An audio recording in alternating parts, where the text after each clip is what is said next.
If you have back pain or back tightness, stiffness that comes after you deadlift, this video is for you. I'm going to go over different anatomy parts, different exercises that you can do to help build strength and understanding with your brain on what you need to be doing and how and when.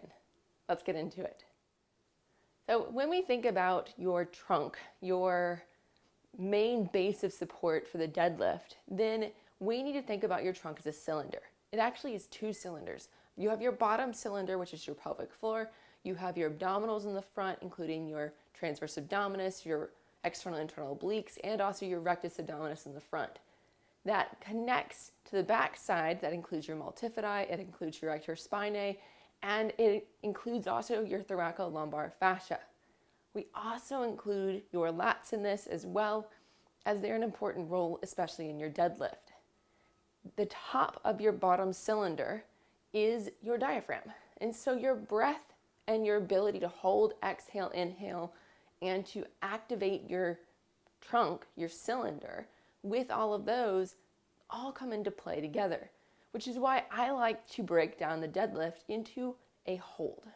Anytime whenever you have a hard time activating, controlling a different movement, what we do as physical therapists is that we break it down to an isometric hold.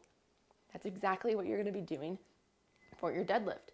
We also break it down into simpler movements. And so I take your knees and your ankles out of the equation. What you're going to be doing is you're going to do a kneeling hip hinge hold. This is going to focus on your ability to control how your pelvis is, whether it's tipped forward, back, neutral spine, which is what we want, or if you're having issues with your activation patterning. If you're way too back-centric and not cylinder-centric as you're thinking about this. This is why we also include an exhale. So take a deep breath in, breathe out that air nice and quickly. Even doing it right now as you're watching this video, people around you may think you're a little bit funny and weird, but take a deep breath in.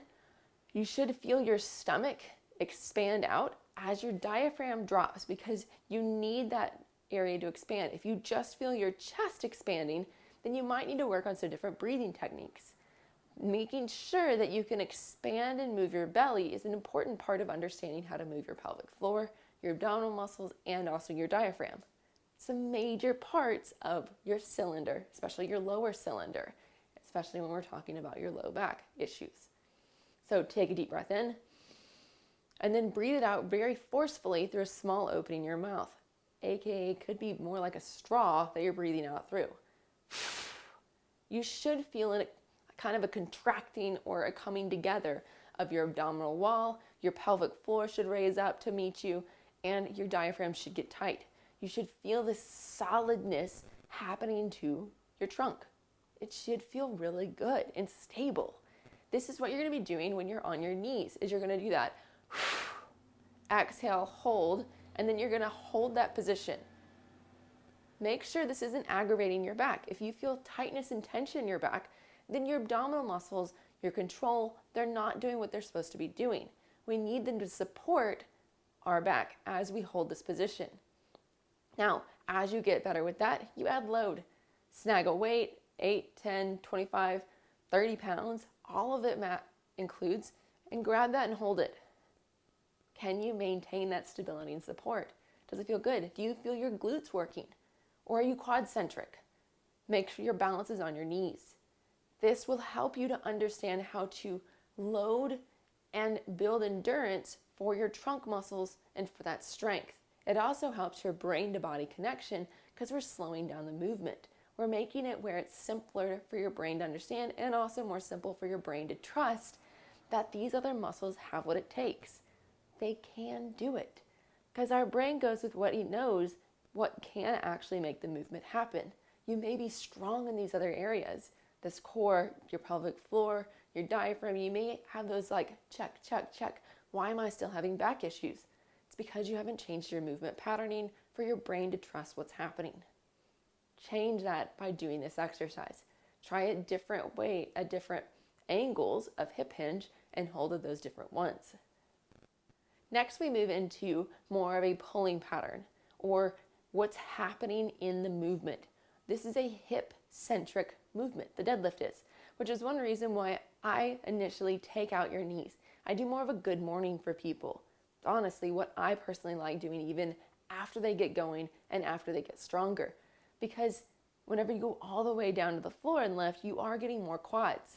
Granted, we need to be able to lift from the floor with a lot of stuff, but we need to be able to center around our hip and make it a hip-centric movement. The good morning is a perfect way of doing that.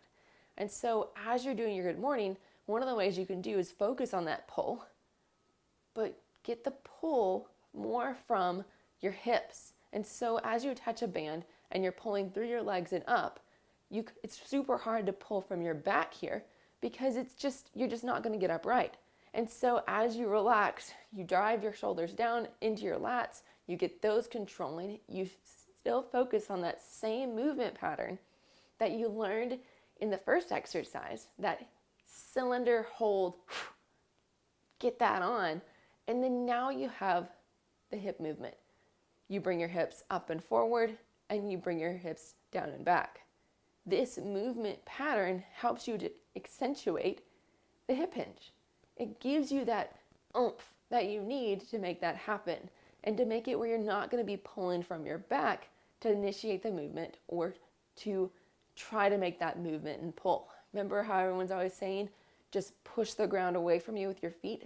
Well, that's a great cue. I love it. But you still almost want to pull from your arms. Whenever you have that band pulling through your hips, it's nigh impossible to pull from your arms. You have to bring those hips up and forward because you're relaxing and just bringing those shoulders down and back. I love this exercise for that.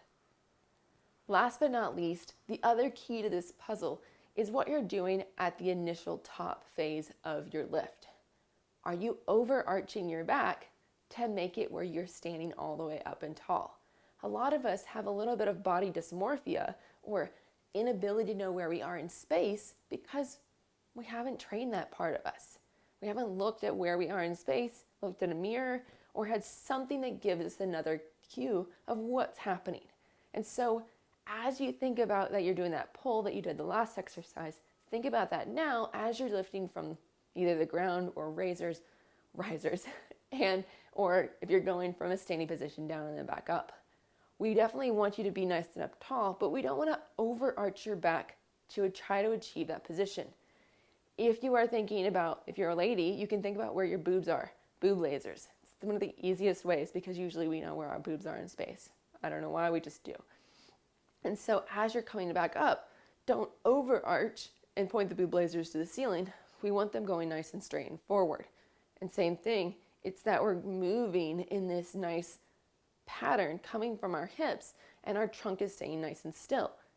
If we find that our chest is raising up, our ribs are expanding and out, and we have a little bit of a rib flare at the bottom, then that's also another way that you can tell, am I arching my back at the very end of the movement pattern, or am I staying nice and straight and cylinder-like? Cylinders don't have a middle flare that happens when you sit them upright, unless you're trying to bend one side, and then it may indent that other side. We don't want to overarch.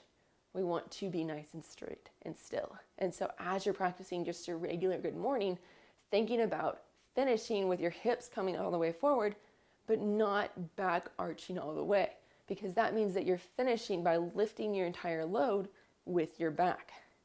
This is where you don't want to do that. I hope these were super helpful for you.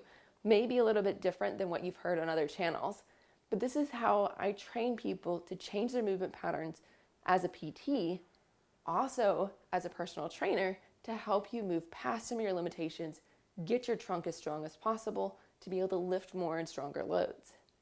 If you have something that you liked as a comment, a cue, love for you to pop it in the comments below. And if you like this content, hit subscribe and give me a little bit of a thumbs up. Cheers, y'all.